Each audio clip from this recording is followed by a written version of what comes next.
Dans les coins les plus reculés de notre système solaire, Uranus, la géante glacée, et Neptune sont des planètes indomptables. Recouvertes de brouillard, elles sont impétueuses et imprévisibles.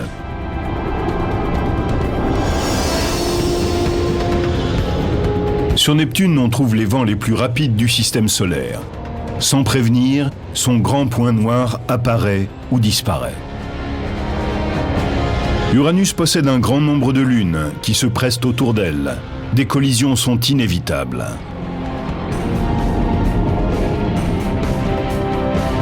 Et la plus controversée des planètes lointaines n'est plus acceptée. Pourquoi Pluton a-t-elle été exclue ? L'homme qui a éliminé Pluton prépare ses explications pendant que nous étudions les planètes extérieures.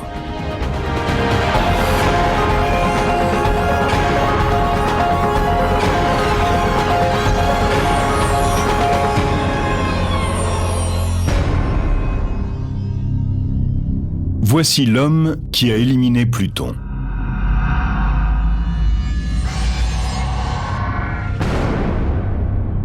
On devait s'y attendre.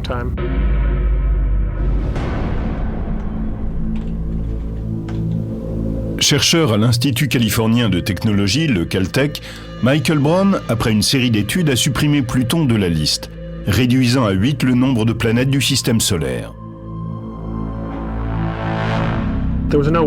Pluton, petite planète glacée et isolée, n'avait aucune chance de survivre. Elle devait être supprimée. Mais elle l'a été.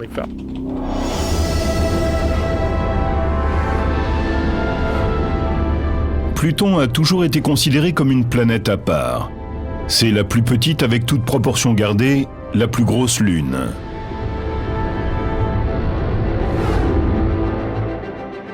Son orbite est la plus inclinée de toutes et la plus excentrée.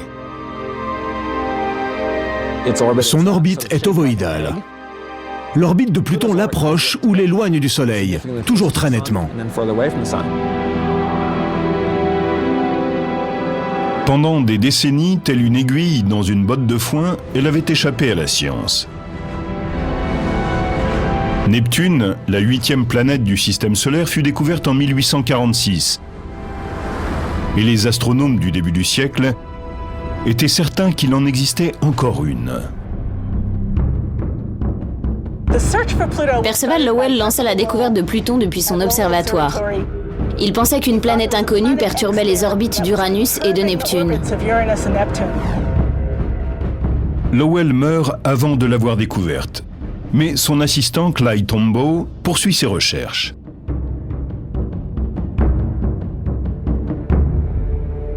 En 1930, Tombaugh, alors âgé de 24 ans, photographie un objet en faveur de la thèse de Lowell. Ce résultat est révélé au monde entier et la planète reçoit officiellement le nom de Pluton. Pluton est-elle la planète inconnue ?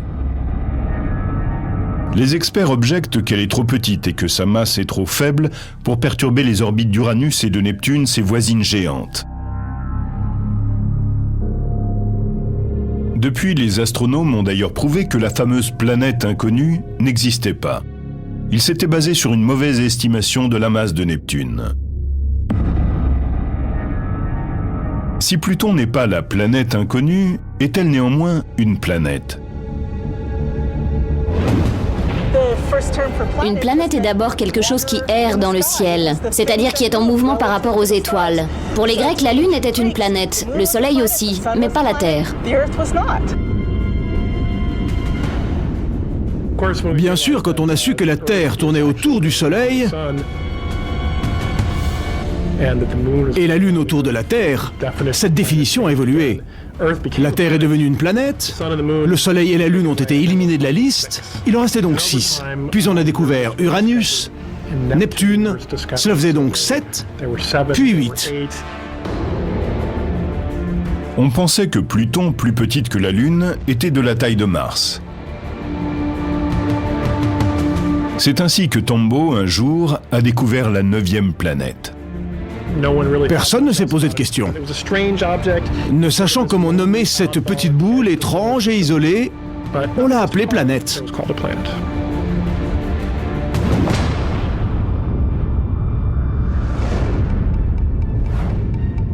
Très éloigné du Soleil, Pluton doit son nom au dieu romain des ténèbres.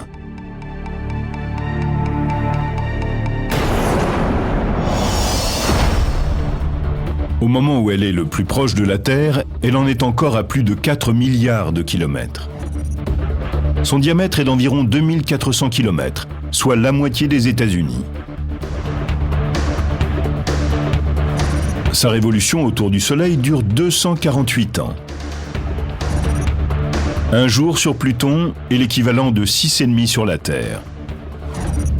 Un homme de 68 kg n'en pèse plus que 5.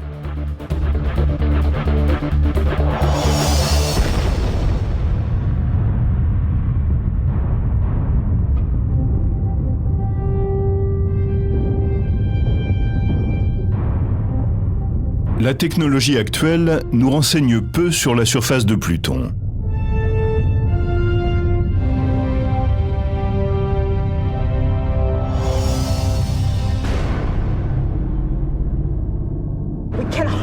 Pluton est très difficile à observer.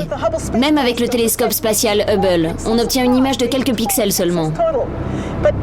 À certains endroits, elle est noire comme du charbon. À d'autres, elle scintille comme de la neige.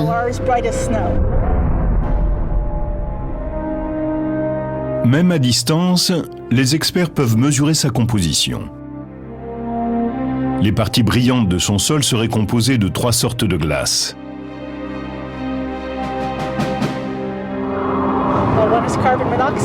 Du monoxyde de carbone, du méthane et de l'azote, comme celui que nous respirons dans l'atmosphère. Les zones sombres doivent être des rochers. Les zones sombres sont sûrement des silicates, un peu comme les rochers chez nous. Il y a donc du silicone et de l'oxygène dedans. Nous sommes dans les montagnes rocheuses du parc national du Colorado, entourées de neige et de rochers, comme sur Pluton.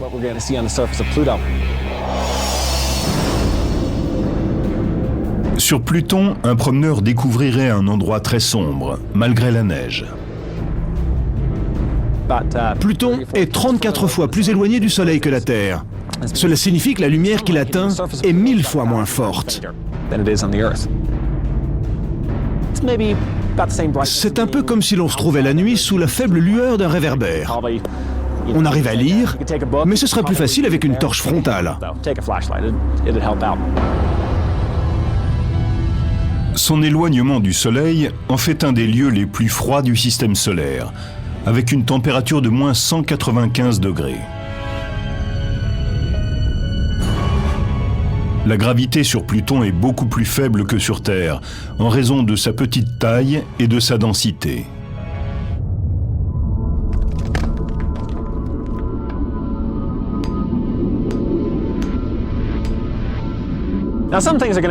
Par contre, si vous aimez l'escalade, sur Pluton, ce sera plus facile. Exactement le contraire d'ici. Sur Pluton, la gravité est 15 fois plus faible que sur Terre. Debout sur Pluton, vous ne vous envolerez pas. Mais si vous faites de la varap, il vous faudra une corde, car votre chute serait considérablement accélérée. Alors n'oubliez pas de prendre une corde.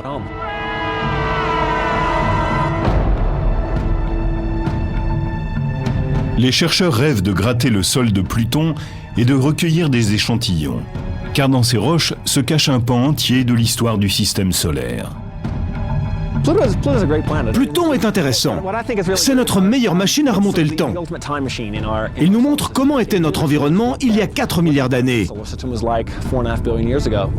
On y trouve le sol le plus ancien du système solaire.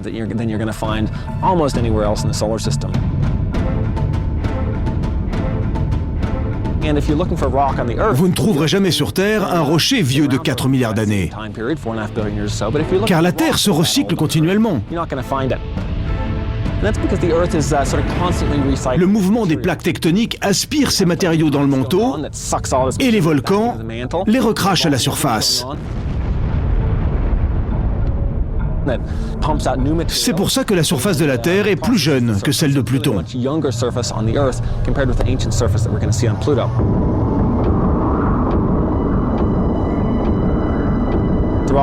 Les rochers sur lesquels nous sommes assis ont été recyclés par les hautes pressions.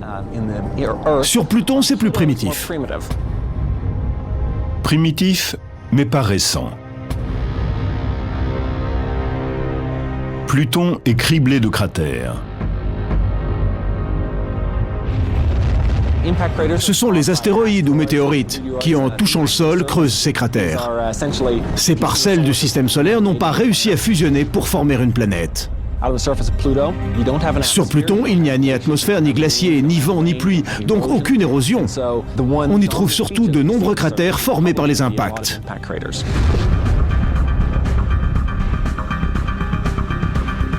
La surface grêlée de Pluton se transforme lorsque son orbite s'approche du Soleil. Cet apport de chaleur provoque l'évaporation partielle des gaz gelés et donne naissance à une atmosphère éphémère. Quand Pluton s'éloigne du Soleil, les gaz gèlent et retombent au sol.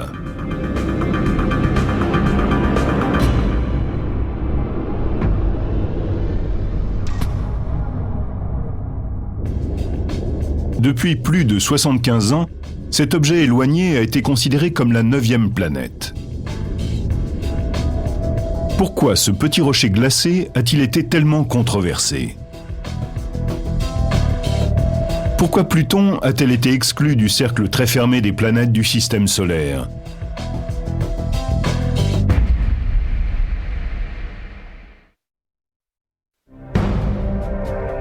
La remise en question de son affectation a commencé dans ce bureau tranquille du campus de Caltech à Pasadena. Mais l'astronome Michael Brown n'a jamais voulu éliminer une planète. Avec le télescope de l'observatoire du mont Palomar qui mesure 121 cm, il cherche un objet de la taille de Pluton au fond du système solaire.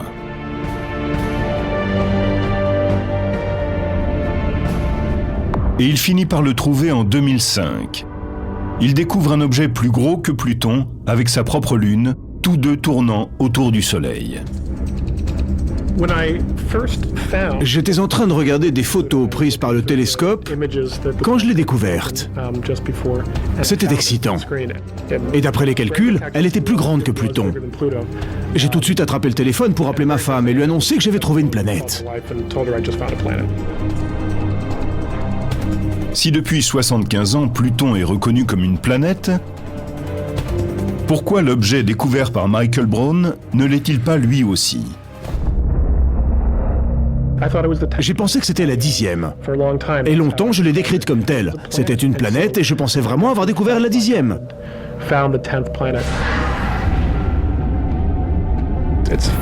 Elle est plus grosse que Pluton de 5% et probablement constituée des mêmes matériaux. Des rochers à l'intérieur, de la glace à l'extérieur, avec une mince couche de givre qui s'évapore pour former une atmosphère éphémère, comme sur Pluton. Elle a un cycle lunaire de 16 ou 17 jours, comme Pluton. Et sur bien des points, elles se ressemblent comme des jumelles. Comme si la petite ayant mangé un peu plus que sa sœur était devenue un peu plus grosse. Michael Brown veut l'appeler Xena, comme la princesse guerrière d'une série télévisée. Mais c'est Eris, la déesse grecque de la discorde, qui est choisie. Ce nom est tout à fait approprié, car cette découverte déclenche une tempête dans la communauté astronomique.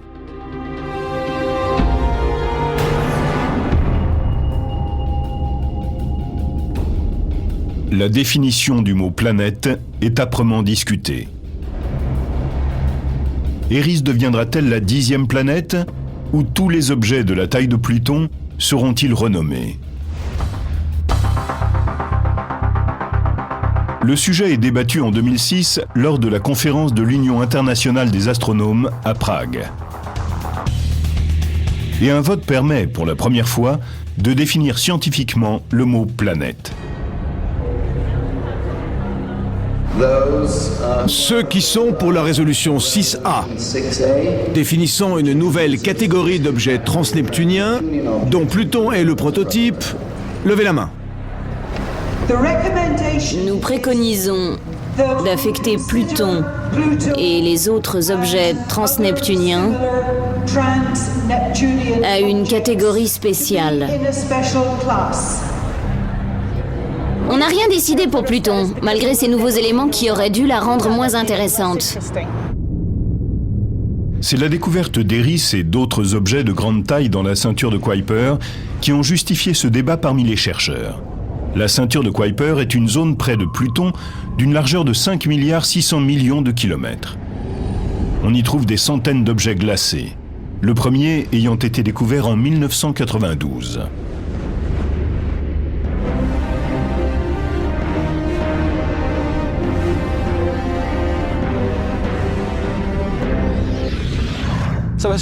Traditionnellement, on croyait qu'aux limites du système solaire, il y avait Uranus et Neptune, les deux planètes gazeuses géantes. Et que juste derrière traînait Pluton, un peu en bordure de cadre. Avec tous les objets découverts dans la ceinture de Kuiper, on sait maintenant que Pluton est le premier de ces très nombreux objets glacés de petite taille.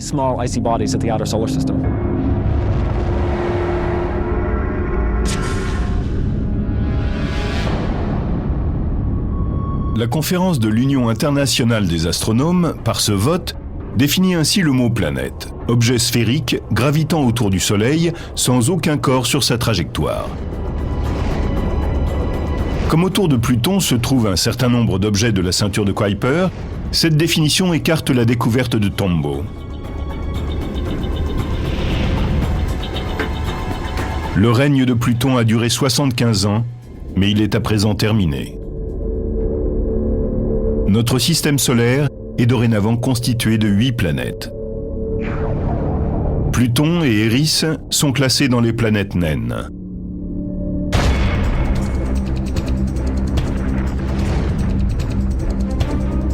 Les planètes naines sont comme les autres, mais elles ont d'autres corps sur leur trajectoire.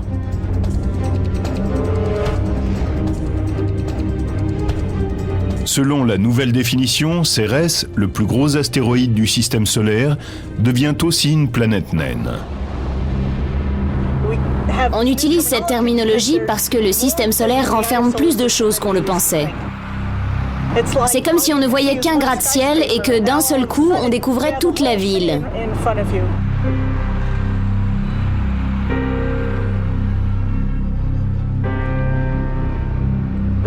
Nous avons maintenant une ville entière remplie d'objets célestes.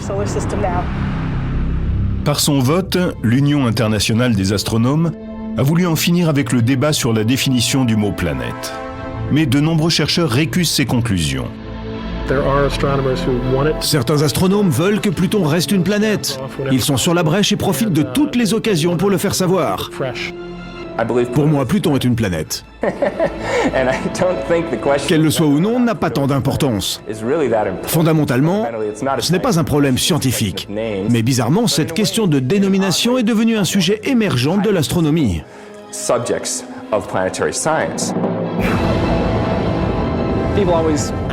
On se demande toujours si Pluton est une planète ou pas. Aucune frontière ne dit que de ce côté c'est une planète et pas de celui-là. C'est comme le rapport entre une pierre et un caillou. Le besoin de définir ce mot est plus une question sociologique que scientifique.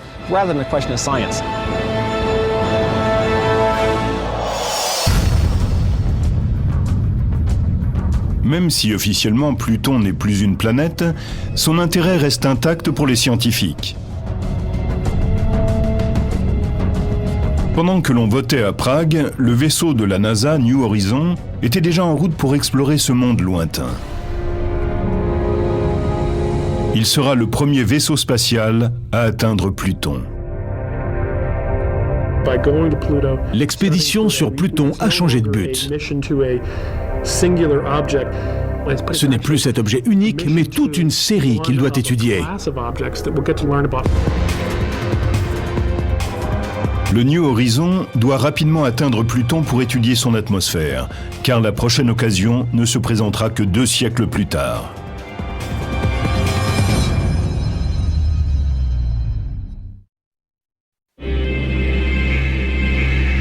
Le New Horizon a rendez-vous avec Pluton. Nous avons confirmation de la séparation du vaisseau.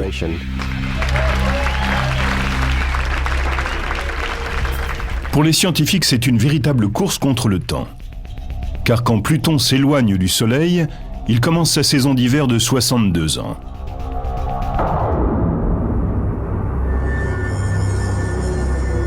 C'est alors que l'atmosphère de la planète naine gèle et retombe à la surface.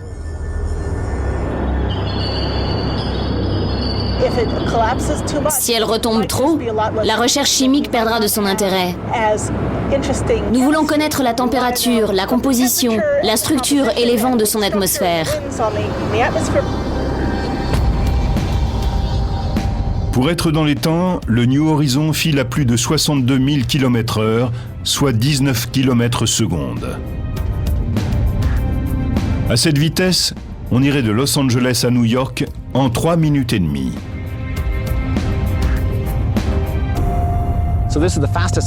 C'est le vaisseau le plus rapide jamais lancé depuis la Terre. Il a mis 6 heures pour aller de la Terre à la Lune, alors que les astronautes d'Apollo ont pris 2 jours pour effectuer le même trajet. Le New Horizon a dépassé Jupiter en 13 mois seulement. Mais le système solaire est si vaste qu'il atteindra Pluton dans 8 ans. Malgré son extrême rapidité, le New Horizon n'atteindra Pluton qu'en juillet 2015. Pluton est un grand mystère. C'est passionnant de savoir qu'un vaisseau est en route vers elle. D'ici quelques années, nous aurons enfin des informations et des photos précises.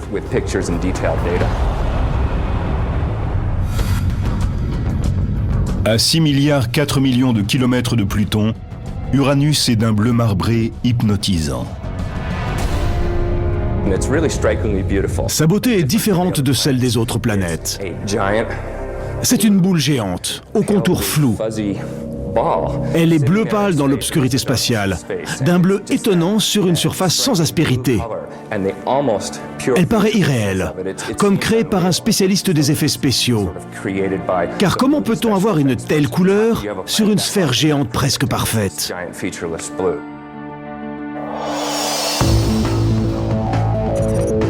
Uranus est à environ 3 milliards de kilomètres de la Terre. Son diamètre est de 53 000 kilomètres, 4 fois celui de la Terre. Elle effectue sa révolution autour du Soleil en 84 ans. Sur Uranus, une journée dure environ 17 heures. Un homme de 70 kilos en pèsera 63 sur Uranus. Son nom vient du dieu grec du ciel. L'inclinaison quasi horizontale de son axe, à 98 degrés, fait que la planète semble rouler sur son orbite. Cela signifie qu'une partie de l'année, sur Uranus, un hémisphère regarde le Soleil alors que l'autre est dans l'ombre. La révolution d'Uranus étant de 84 ans, un pôle est face à la lumière pendant environ 40 ans, tandis que l'autre est dans le noir. C'est comme dans le cercle arctique, sauf que là, il s'agit de toute la planète. L'inclinaison est si forte que tout l'hémisphère nord est comme l'Arctique et tout l'hémisphère sud comme l'Antarctique. Uranus doit sa belle couleur au méthane qui absorbe les longueurs d'onde rouges et oranges des rayons du Soleil et reflète les bleus et les verts.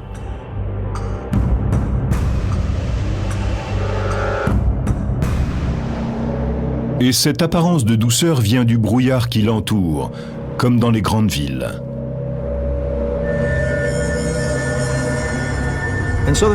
En Californie du Sud, nous sommes habitués au brouillard produit par photosynthèse et qui donne cette atmosphère brumeuse.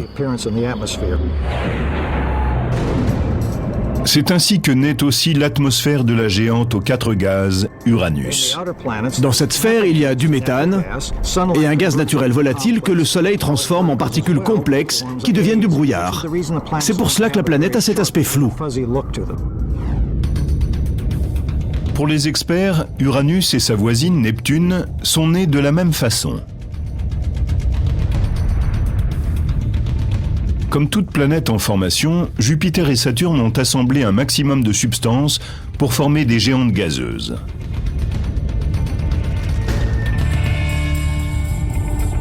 En grandissant, les orbites de Jupiter et de Saturne ont déstabilisé tout le système planétaire.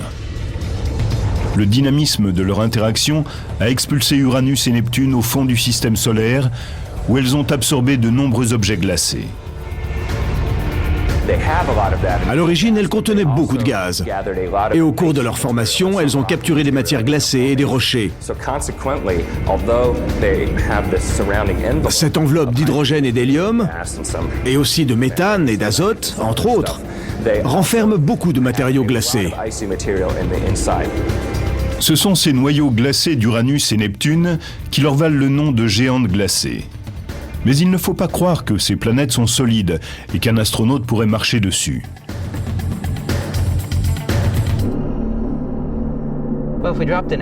Si on envoyait un astronaute ou une sonde sur Uranus ou Neptune, il y aurait un problème, car la surface n'est pas assez solide pour qu'ils tiennent dessus.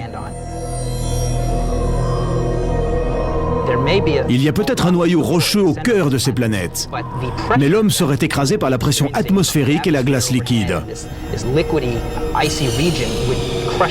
Il devrait supporter une pression 1 million de fois plus forte que sur Terre.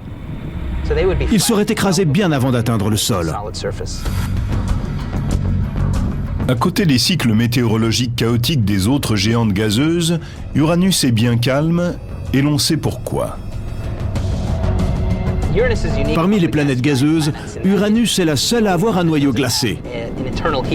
Sur Jupiter, Saturne et Neptune, la chaleur monte des profondeurs, participant à la circulation des fluides. C'est pour cette raison que sur ces 3 planètes, on peut observer des bandes parallèles. Sur Uranus, cette source de chaleur n'existe pas. Uranus est la première planète découverte par l'astronome William Herschel grâce à un télescope en 1781. À l'époque, on ne connaissait que 6 planètes visibles à l'œil nu. Herschel aperçoit Uranus pour la première fois à travers un télescope qu'il a fabriqué lui-même. Musicien et opticien professionnel, Herschel était aussi astronome amateur. Il avait les connaissances et la technique nécessaires pour fabriquer les meilleurs télescopes qui soient pour l'époque.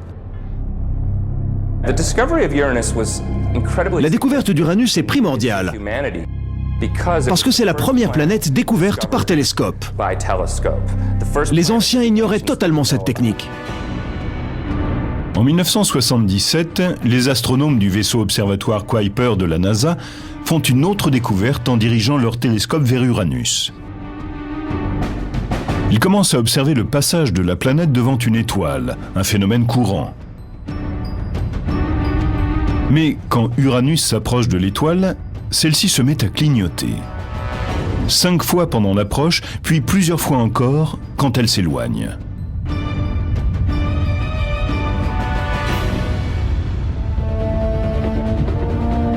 Quelle est la cause de ce phénomène? L'étoile clignotante passe derrière 5 anneaux, ce qui n'a été observé que sur Saturne.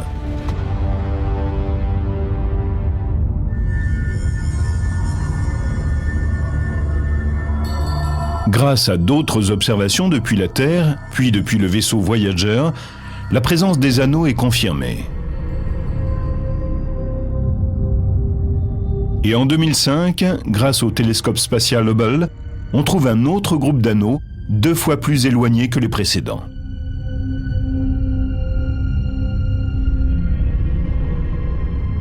Contrairement aux anneaux glacés et épais de Saturne, ceux d'Uranus sont fins et légers. Ils sont composés de poussière et de cailloux noirs. On dirait que certains de ces anneaux ont été créés par l'impact d'un météore ou d'une comète, avec l'une des 27 lunes. Les anneaux internes pourraient résulter des collisions des lunes entre elles, notamment avec la 13e.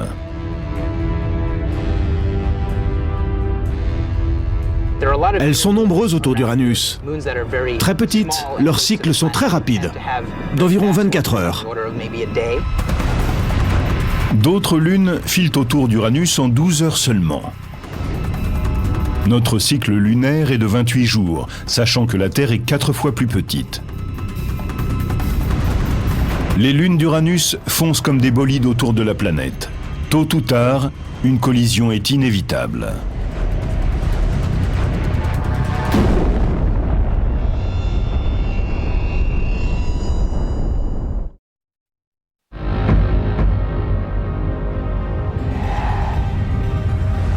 Tout un système de lunes tourbillonne autour d'Uranus. Au cours de la dernière décennie, on a constaté d'importants changements dans leur trajectoire. Les chercheurs pensent qu'un jour, 2 lunes se percuteront certainement.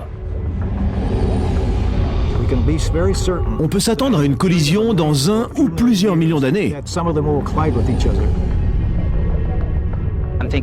Je pense surtout à Cupid et Belinda, 2 petites lunes aux trajectoires très proches. À quelques kilomètres l'une de l'autre, elles finiront probablement par se percuter sous l'effet de la gravitation.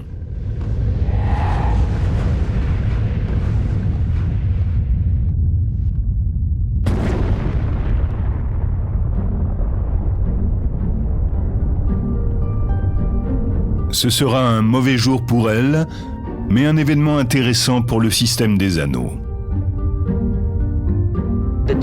Ces débris créeront peut-être un nouvel anneau autour d'Uranus. Au fond du système solaire, Uranus se partage l'espace avec sa sœur, Neptune. Un saphir brille à 4,9 milliards de kilomètres du Soleil. Avec l'exclusion de Pluton, Neptune est devenue la planète du système solaire la plus lointaine. Neptune est le nom du dieu de la mer chez les Grecs.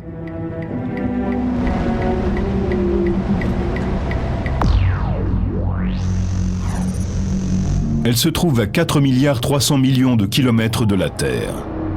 Son diamètre est de 49 000 kilomètres, soit 4 fois celui de la Terre. Un an sur Neptune équivaut à 165 ans sur Terre. Un jour dure 16 heures. Un homme de 68 kilos y pèserait 76.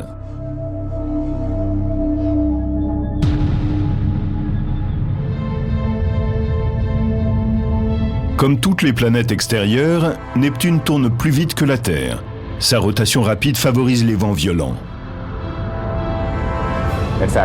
Sur Neptune, les vents sont plus rapides que partout ailleurs. Les vents vont parfois à plus de 1600 km/h et fréquemment à 1200 km/h. On ne sait pas pourquoi. C'est un mystère. Les spécialistes se demandent pourquoi la vitesse des vents sur Neptune est plus forte que sur les autres planètes. Ils sont 3 fois plus rapides que les turbulences de la grande tache rouge de Jupiter.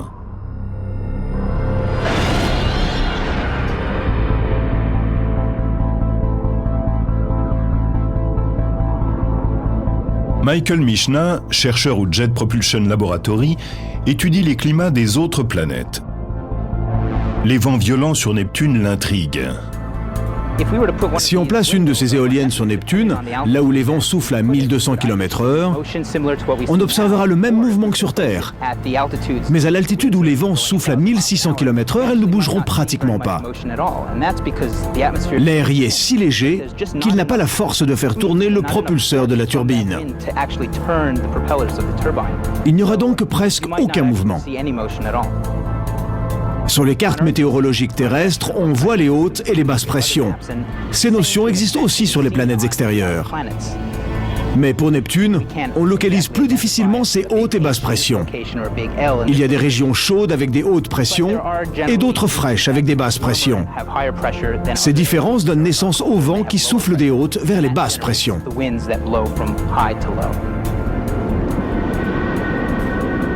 Un vent se forme lorsqu'une source d'énergie chauffe l'air. Sur Terre, c'est le Soleil. Mais Neptune, la planète balayée par les vents, est 30 fois plus éloignée du Soleil que la Terre, et elle ne récupère qu'un 9/100 de l'énergie solaire, ce qui est insuffisant pour déclencher des vents aussi violents. Les chercheurs pensent que Neptune puise son énergie à l'intérieur. Grâce à Voyager 2, on sait qu'elle dégage autant d'énergie de l'intérieur qu'elle en reçoit du Soleil. Si l'on compare avec les autres planètes, c'est ici que l'on observe le rapport le plus important entre les échanges d'énergie. Neptune possède de nombreuses sources de chaleur. Elles proviennent de la radioactivité de ses matériaux internes et de processus chimiques. Pourquoi Neptune dégage-t-elle autant de chaleur? C'est un mystère. Pour certains, c'est parce que la planète est toujours en formation. Les gaz, en tombant vers le centre, se condensent sous l'effet de la gravité et libèrent de la chaleur.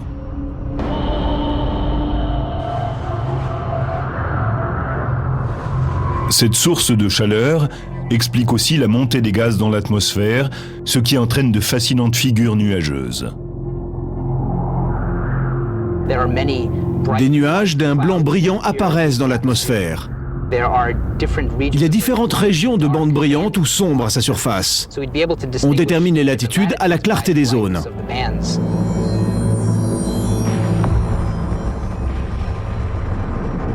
Pour les experts, la composition des nuages est à l'origine des formes dessinées par les bandes.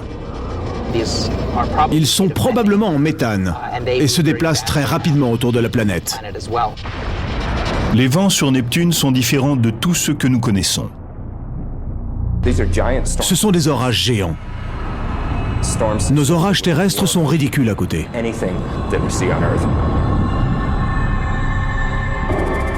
En 1989, Voyager 2 a pris la photo d'un orage géant sur Neptune qui a bouleversé les astronomes de la mission. Un grand point sombre sur son hémisphère sud. Étiré sur 13 000 km, il est assez grand pour contenir la Terre en son centre. L'orage ressemble au gros point rouge de Jupiter.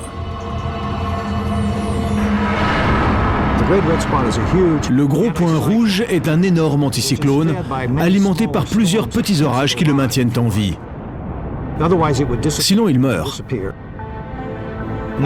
Concernant le grand point sombre, nous pensons qu'il s'agit d'une instabilité atmosphérique, ballottée par des courants très rapides.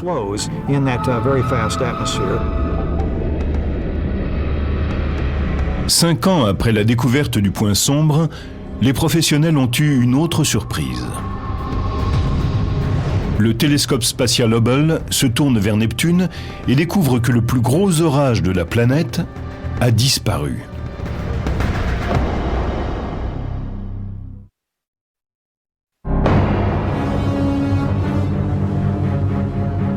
Qu'est-il arrivé à la tache sombre de Neptune? En 5 ans, le plus gros orage de la planète a disparu de l'hémisphère sud de la planète.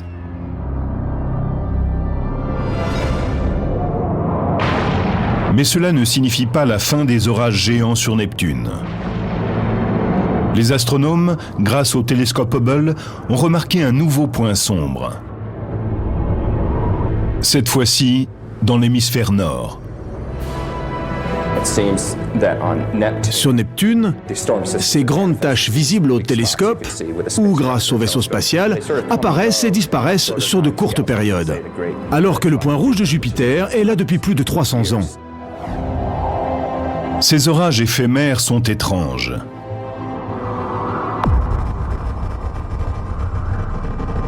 La taille de cette grande tache sombre a varié de plusieurs milliers de kilomètres carrés en 8 jours. Et sa forme a changé également.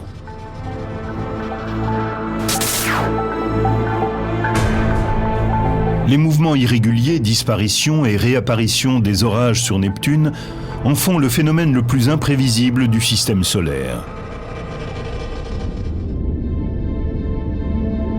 Comme ses planètes voisines, le système des lunes de Neptune est complexe. On lui en connaît 13 à ce jour.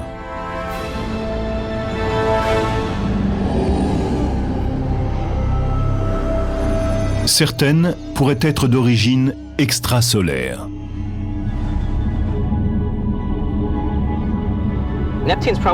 Neptune a dû attirer ses lunes à partir de la matière du système solaire, au-delà des orbites de Pluton et de Neptune. Une foule de petits corps glacés, planétoïdes et autres rochers passent par notre système solaire.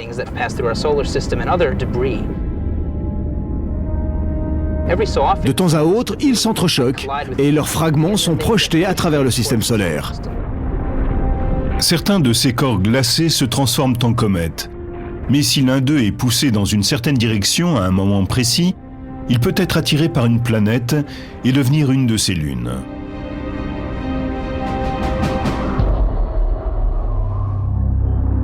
Triton, la plus grosse lune de Neptune, est de la taille de celle de la Terre.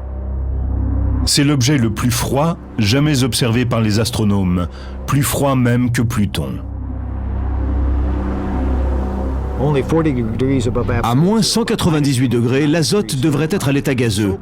Or, il forme une calotte glacée aux deux pôles de cette lune. Avec sa surface très réfléchissante, Triton est particulièrement froide. La lumière qui touche sa surface est renvoyée à environ 70%. Comme elle absorbe très peu de lumière, elle est très froide. Triton aurait la même composition que Pluton. Son sol est glacé. Les panaches des volcans à sa surface sont assez fascinants. On les a vus jaillir en temps réel, lorsque le vaisseau voyageur allongeait Neptune et Triton. Les volcans de Triton ressemblent à des geysers. Ils crachent un mélange d'azote liquide, de méthane et d'ammoniac. Dans cette atmosphère légère, ces éruptions gèlent dès leur jaillissement. Elles s'élèvent jusqu'à 8 km de haut. Une fois dans l'air, la glace peut être transportée sur des kilomètres, puis elle retombe en neige.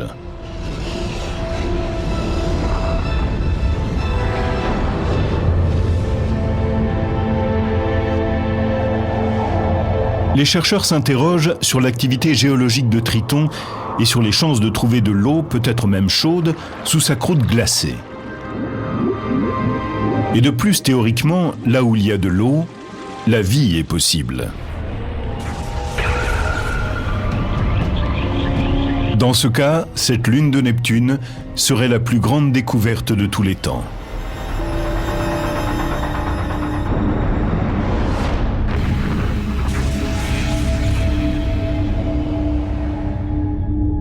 Mais entre les travaux en cours et la durée des voyages, on retournera sur Uranus ou Neptune dans seulement 20 ans.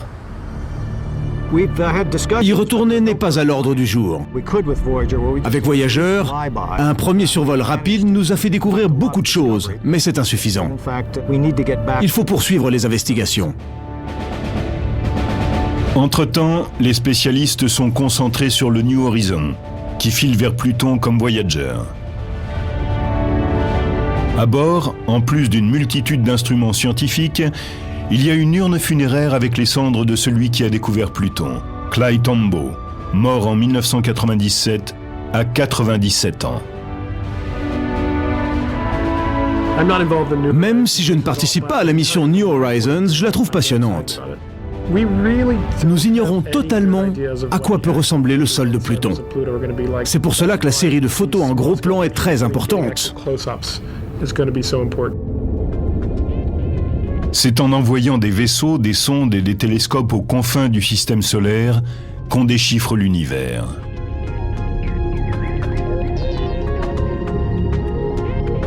Grâce à notre technologie et à notre imagination, ces mondes lointains prennent vie pour nous.